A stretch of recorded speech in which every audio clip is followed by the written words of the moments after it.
Back with the fellas, and where to start here? Yeah, maybe just Bravo. if we had a bottle of champagne, we'd pop it here for the Jets. We got some coming. I think the 2008 Lions, the 2017 Browns, I think they all popped bottles. It's the reverse 72 Dolphins here.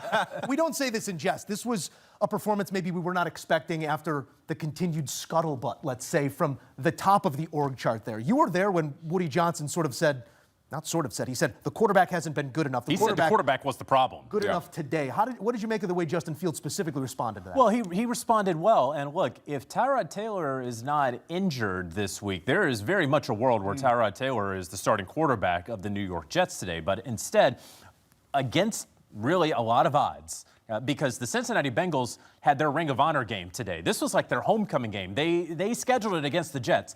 Against all of the odds, Justin Fields, faced with the adversity that his owner bestowed at his doorstep, decided to go out there and will his team to a victory. I will give credit to Justin Fields, who has his limitations at quarterback. We have seen for most of his career, and certainly this season, those limitations. But he gets the job done with a good ground game. But on top of everything, I want to give a shout out to Aaron Glenn, who, with 7 or so minutes left in this game, down 14 points,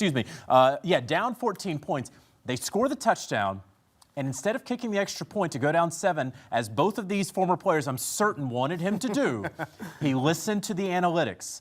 Because you have a higher probability of getting a 2-point conversion than you do at failing at 2-point conversions. That's what the math says. And so he goes for 2. They get it. They're down 6. So now, because you absolutely have to score a touchdown, they get the touchdown, and Nick Folk comes in, kicks the game-winning extra point at 95% make, and then you get the victory. So shout out to Aaron Glenn, a former player, ornery a little bit this season. He listens to the analytics. To your point, it is one of those things that we can quantify in game flow, the expected added value to win. But I'm most impressed here by something that's hard to quantify, the will of a team, Pat. This was another quit moment for the Jets where they could have just rolled over for the Cincinnati Bengals. You're down Garrett Wilson, you're down Sauce Gardner, your quarterback hasn't thrown for more than 50 yards in a game in almost a month. Yeah. What did you make of the effort level here from the Jets? Honestly, like JJ said, shout out to Coach Aaron Glenn, because this game could have went one or two ways. This could have been a blowout.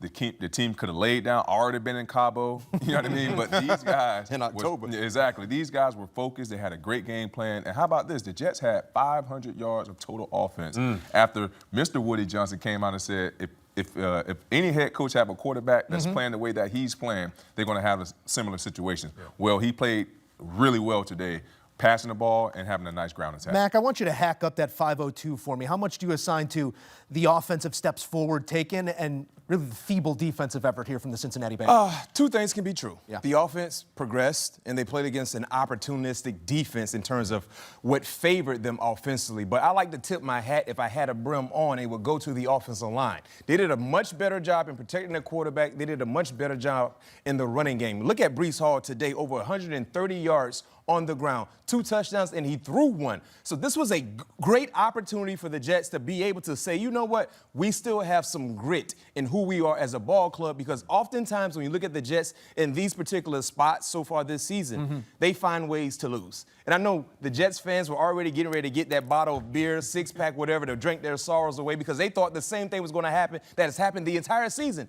You finding a way to lose or screw up the moment. Guess what? They did not. They found a way to win. And let's see, could this jumpstart some positive momentum for Aaron Glenn and his entire organization moving forward? The offense comes to life. The quarterback performs. The Jets finally win. We'll have full highlights coming on in just a bit here on CBS Sports HQ from what was win number 1. Consecutive losses to begin a season. Well, it stops there at 7, forever on the graphic, but short of that 96 start by 1.